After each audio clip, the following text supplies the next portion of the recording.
ఇది కేవలం ఏదో ఒక ప్రభుత్వం యొక్క ఫెయిల్యూర్ కాదు. గత కాంగ్రెస్ సిపిఐ హయాంలో కూడా రూపాయి దారుణంగా పతనమైంది. 2004లో ఒక డాలర్కి దాదాపు 44 ఉంటే 2014 నాటికి 60కి చేరింది. అంటే 36% పతనం. ముఖ్యంగా 2011 నుండి 2013 మధ్యకాలంలో పాలసీ పెరాలసిస్, పెరిగిపోయిన సిఐడి మరియు ఎన్నో స్కామ్స్ వల్ల రూపాయి దారుణంగా పతనమైంది. అప్పుడు మన మోడీ గారు ఏమన్నారో తెలుసా? इस प्रकार से रुपया इतनी तेजी से गिर नहीं सकता। अरे ये नेपाल का रुपया नहीं गिरता है, बांग्लादेश की करेंसी नहीं गिरती है, पाकिस्तान की करेंसी नहीं गिरती, श्रीलंका की करेंसी नहीं गिरती। क्या कारण है हिंदुस्तान का रुपया पतला होता जा रहा है? ये जवाब देना पड़ेगा आपको। ఏ సాబ్సే జవాబ్ మాంగ్ రహా హై. అదే సమయంలో ప్రస్తుత బీజేపీ ఎన్డీఏ ప్రభుత్వంలో రూపాయి 60 నుంచి ఏకంగా 95కు పడిపోయింది. అంటే దాదాపుగా 58% పతనం. చాలా మంది ప్రజలు బీజేపీ ఎన్డీఏ గవర్నమెంట్ వస్తే రూపాయి వాల్యూ బలపడుతుంది, ధరలన్నీ దిగి వస్తాయని చాలా సంతోషం వ్యక్తం చేశారు. కానీ ఈరోజు పరిస్థితులు ఎలా ఉన్నాయి?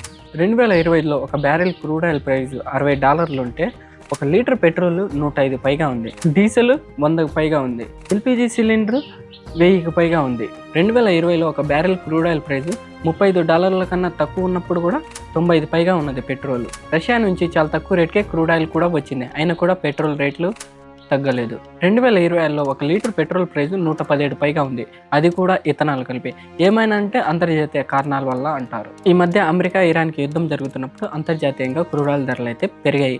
అందువల్ల పెట్రోల్ డీజిల్ ధరలు పెంచామని చెబుతున్నారు.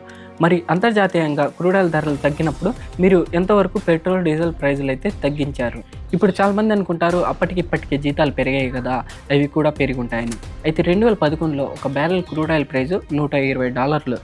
అప్పుడు ఒక లీటర్ పెట్రోల్ ప్రైస్ 65 ఉంది, అది కూడా 5% ఇథనాల్ కలిపి. 2011లో ఒక లీటర్ డీజిల్ ప్రైస్ 45 పైగా ఉంది. 2011లో ఒక ఎల్పిజి సిలిండర్ ధర 400 పైగా ఉంది.